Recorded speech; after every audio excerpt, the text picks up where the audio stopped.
रास्ते में पेड़ों की छाव थी और चिड़िया की सहल पहल।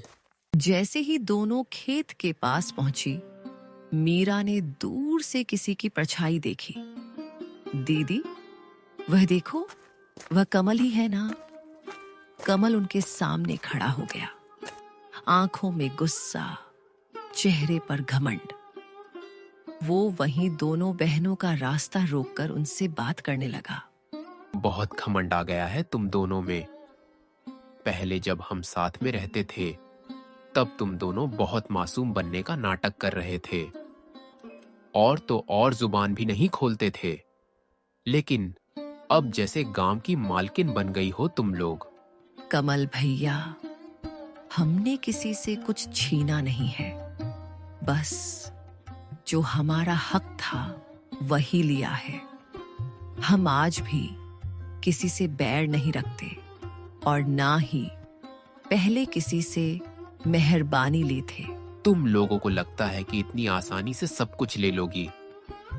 ये सब मेरे बाबा की जमीन है। पहले तो प्यार से हमारे साथ रहने को बोल रहे थे तुम लोगों से, लेकिन अब देखना, एक एक चीज छीन लूंगा तुमसे। तुम दोनों को ऐसा सबक सिखाऊंगा कि जिंदगी भर याद रहेगा। मीरा कमल की धमकी से थोड़ा डर गई और डरते हुए ज्योति से बोली, दीदी, इसने फिर धमकी दी है। आप कुछ बोलो ना, इसे कैसे ये हमसे सब कुछ छीन लेगा। बहुत हो गया मीरा, कोई जरूरत नहीं इसके साथ झगड़ा करने की। मैं भी देखती हूँ कौन हमसे क्या छीन लेता है। और हाँ कमल, तुम यहाँ से चले जाओ, नहीं तो हम पंचायत में जाकर बोल देंगे कि तुम हमें अकेले देख धमकी दे रहे हो। हाँ, जा रहा हूं। लेकिन हाँ ज्योति, तुम बहुत ज्यादा ऊपर उड़ रही हो। संभाल के रहना, कब नीचे गिरेगी पता ही नहीं लगेगा। ऐसे ही कमल दोनों को धमकी देकर वहां से चला जाता है। कमल की धमकी भरी बातें सुन के दोनों थोड़े मायूस हो जाती हैं। ज्योति, जो अपने बहन के सामने हिम्मत से खड़ी हुई थी, उसके मन में भी डर था। वो मन ही मन कमल की बातों को लेकर बहुत चिंतित थी। कुछ समय के बाद दोनों बहनें घर लौटे।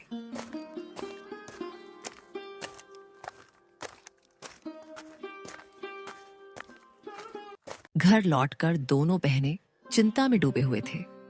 रोज की धमकी और षड्यंत्र ने दोनों के जीवन में बहुत सारी चिंता और दुख ला दिया था। दीदी, ये लोग हमारे पीछे क्यों पड़े हुए हैं? हमने किसी का क्या बिगाड़ा है? हमारे चाचा के पास तो सब कुछ है, वो लोग हमसे अच्छी जिंदगी जी रहे हैं, फिर भी वे लोग हमारा जमीन हड़पना चाहते हैं। इंसान की लालच कभी खत्म नहीं होती मीरा। भले ही इंसान के पास सब कुछ हो, फिर भी इंसान और चाह के लालच में या तो दूसरे का नुकसान करते हैं या फिर अपनों का ही नुकसान करते हैं। हम तो इनके खिलाफ कोई बड़ी कदम भी नहीं रख सकते। उनके कर्मों का फल उन्हें भगवान जरूर देंगे। ऐसे ही कुछ दिन बीत जाते हैं।